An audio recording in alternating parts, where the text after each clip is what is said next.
A liderança de hoje aqui no estúdio é Alexandre Ruski, médico há 41 anos, gestor da saúde, que já liderou a maior cooperativa Unimed do Brasil, com 8 bilhões de reais de faturamento por ano e mais de 1.800.000 beneficiários. Alexandre, muito obrigado pela presença. Muito obrigado, eu te agradeço, um prazer enorme estar aqui com você. Espero que a gente tenha um bom papo e eu possa falar um pouquinho aí dessa trajetória aí de tantos anos. Show. Alexandre, primeiro, a gente fala como que você começou a trabalhar, o início da sua carreira, né? Você tem uma carreira muito longa na medicina e muito importante também para o nosso estado, que a gente vai falar, mas como é que foi o começo? A minha vida, assim, ser médico para mim foi alguma coisa que começou muito pequenininho mesmo. 3, 4 anos de idade, eu tive uma virose repentina e eu fiquei um estrábico muito grave, muito complicado. Né? O estrábico é aquele menininho que todo mundo chama de zarolho, era horrível, terrível na minha vida. E aqui, Vitória ainda era muito pequena, imagina, 60 e tantos anos atrás, né? Eu tinha que tratar no Rio de Janeiro e eu ia para o Rio, minha mãe me levava, uma luta danada, não tinha asfalto à estrada, e todo mês eu tinha de ir ao Rio fazer um tratamento lá. E a mamãe disse que eu, desde essa época, virava para ela e falava que ia ser médico, ia ser oftalmologista. E aí eu virei médico, né? Não fui oftalmologista porque os destinos não me permitiram, mas Deus recuperou isso me dando 2 filhos médicos oftalmologistas, meus 2 filhos são oftalmologistas. Então assim começou a minha vida de médico, né? Desde pequenininho dizia que seria médico e acabei virando médico, né? Bacana. E aí na sua trajetória, né, você já liderou grandes hospitais aqui no estado, planos de saúde também, como a Unimed, por exemplo. E também o Hospital Dório Silva, que você me contava. Fala um pouco dessa história, da importância do Hospital Dório Silva para fundar vários hospitais e ajudar a desenvolver a saúde aqui no estado. Não tenho dúvida que foi um marco importantíssimo para a saúde hospitalar e para a saúde do Espírito Santo como um todo, né? Talvez vocês não lembrem disso, mas o projeto Hospital Dório Silva e o projeto Hospital Roberto Anísio Silvares foi um projeto onde o governo alemão, através do KfW, patrocinou, em países em desenvolvimento, recursos para a construção desses hospitais. Esses hospitais, então, foram construídos, tanto o Roberto Silvares em São Mateus, como o Dório Silva em Vitória, e esse hospital veio com uma proposta de ser realmente um novo hospital, um marco na saúde do estado, especialmente na seleção dos médicos, né? E todos os médicos lá foram selecionados por concurso público, foi um marco muito importante.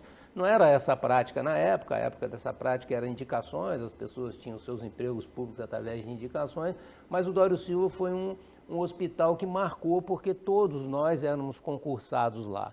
Então tinha um time muito seleto e muito jovem também, isso foi muito interessante, muito jovem. Demorou um pouco para ele iniciar suas atividades, lamentavelmente, mas iniciou. Iniciando suas atividades, esse grupo de médicos lá, muito inteirado, muito integrado, até porque tivemos muito tempo juntos no pré-operacional desse hospital.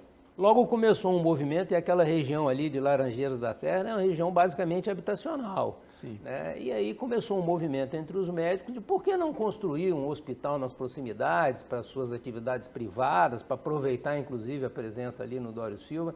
Dali nasceu o Hospital Metropolitano. Daquele grupo do Dório Silva nasceu o Metropolitano. Praticamente que hoje todos, é meridional, né? Que hoje é meridional, nasceu o Hospital Metropolitano, um grupo de médicos ali se organizou e idealizou a construção daquele hospital e aí o construiu, né?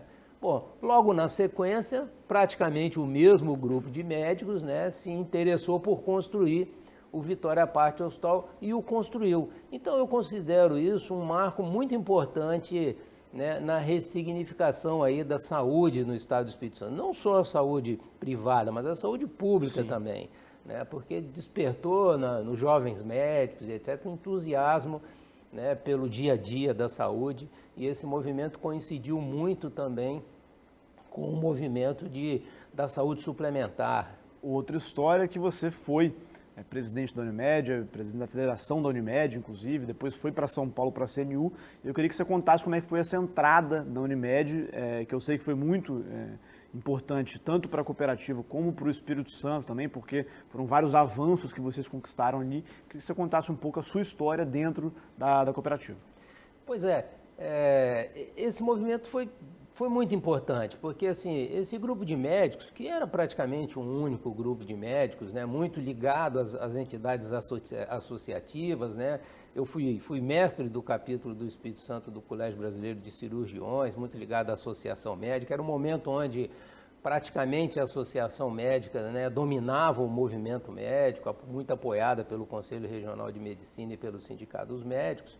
Né. Esse movimento se organizou dentro da Associação Médica do Espírito Santo, né, naquele momento, né, sob a liderança de um colega Gerson Marino, que era presidente da Associação Médica do Espírito Santo. Nos organizamos e entendemos que era preciso dar realmente aos médicos, através da cooperativa Unimed, né, relevância no contexto do patrocínio da saúde privada suplementar do Estado do Espírito Santo.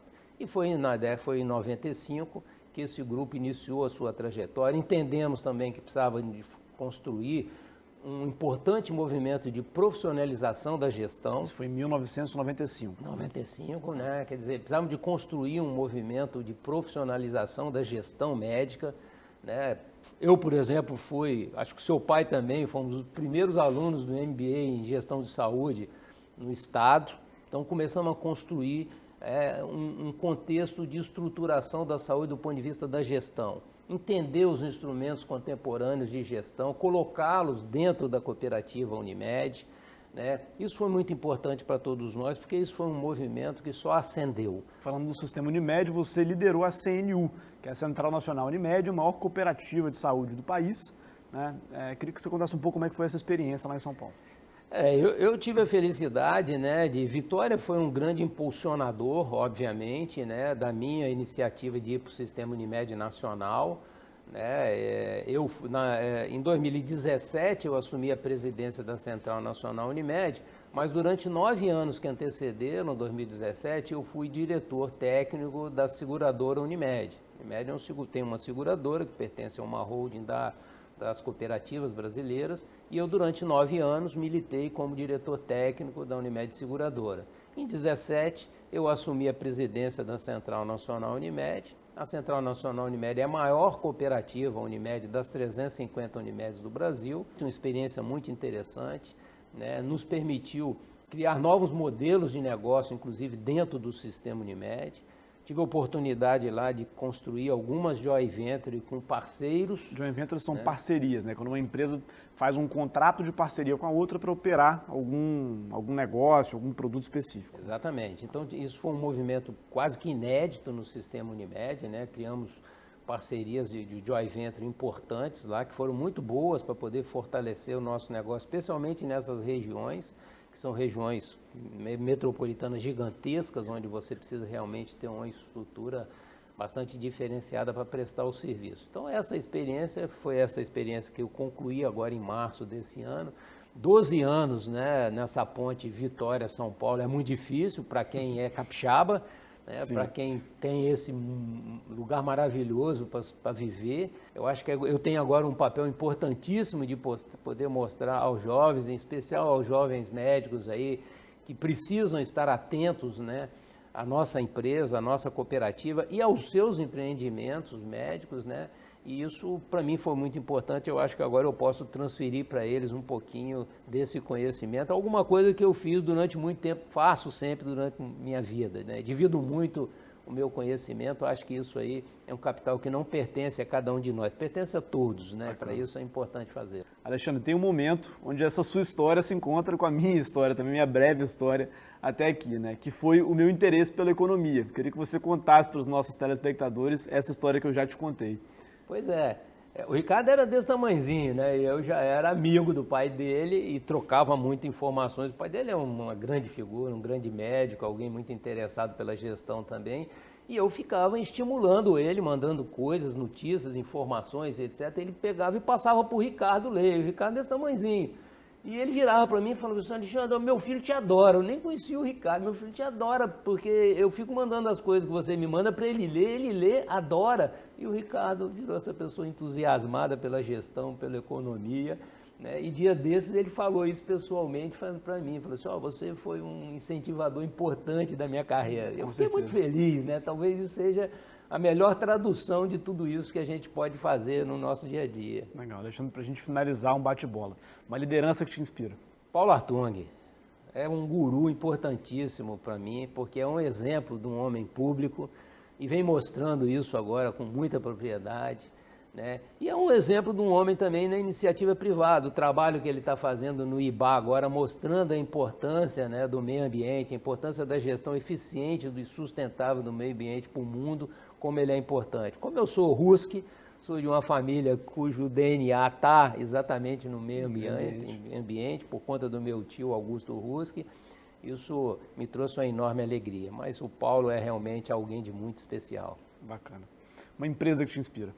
As Unimedes me inspiram pelo desafio que representa de você liderar a sociedade de pessoas, né? Não é simples liderar a sociedade de pessoas, mas mostra o quão importante para a economia do mundo tem sido as cooperativas, o quão importante tem sido você liderar pessoas e fazê-las se motivarem para os seus empreendimentos. Um princípio não negociável? A liberdade, né, e a democracia é inegociável. Acho que esse momento, inclusive, é um momento de teste que nós estamos vivendo para isso, né? E o que eu recomendo para todos é não negociem a democracia nem jamais a liberdade que nós temos. Alexandre, uma vitória? A vitória foi... eu saí de uma família, apesar de tradicional, né? Eu sou a primeira geração de filhos de italianos que vieram para o Espírito Santo, né, de vencer por suas próprias pernas, né, de poder crescer, de poder assumir os compromissos que assumiu, né, romper algumas coisas com o tradicionalismo, é isso. Uma derrota? Uma derrota é o meu Fluminense, que não consegue se aprumar, sabe, entendeu? Eu fico lá o tempo inteiro, né, um dia eu consigo brincar com um amigo meu e 200 meus amigos brincam comigo. Eu não consigo dar conta do Fluminense. Bacana. Alexandre, se pudesse deixar uma mensagem para quem está assistindo a gente agora, qual seria? A mensagem é assim, vamos confiar muito nessa juventude do nosso país, né? Vamos dar à juventude a oportunidade que ela precisa ter de liderar esse país. Vamos dar às novas lideranças a oportunidade de fazer desse país um país melhor, de ressignificá-lo. Vamos dividir nós, né, que já não somos mais tão jovens, vamos dividir o nosso conhecimento, que isso é muito importante para eles. Bacana. Alexandre, muito obrigado pela entrevista, parabéns pela trajetória. Obrigado a você, Ricardo, e parabéns a todos.